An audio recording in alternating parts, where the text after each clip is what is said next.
एक स्पष्ट जाता की जीएसआयडीसी अजिबात सरकारान कॉन्फिडन्सान पयली घेवना, कारण पयलो जो नोट आयडीसी एमडीन मूव केलो 24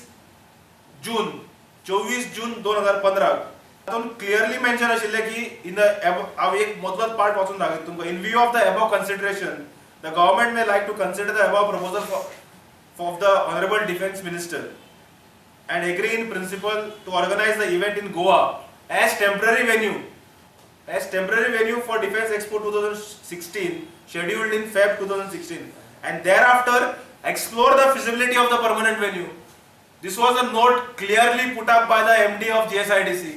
हांगा जी नाटकां चल्ल्यात ही फक्त हांगची जमीन काढून एकदा ताच्या ताब्यात दिवप. हांगा कोणाचोच मोग एरो शोचेर किंवा डिफेन्स एक्सपोचेर ना. Let me make it very clear. गोंयचे जनतेचे फिलिंग, थंयचे लोकांचे फिलिंग आमी केंद्र सरकाराच्या ऑफिशियलांक तर पावयतले. आमी अजून ह्या विशयाचेर पंतप्रधानाक केन्नाच बरयल्लें नाशिल्लें. आतां आमी जे आमचे रिटायर्ड कॅप्टन आहात हांच्या मार्फत प्रायम मिनिस्टर मोदीक एक फॅक्टफुल लेटर आमी धाडटले पयलीं, आमी थंय वचच्या पयलीं, कारण तांकां पयलीं नॉलेज आसची की हांगा कशे तरेन गोंय सरकार in collusion with ministry of defence ही नाटकां हांगा चलयता.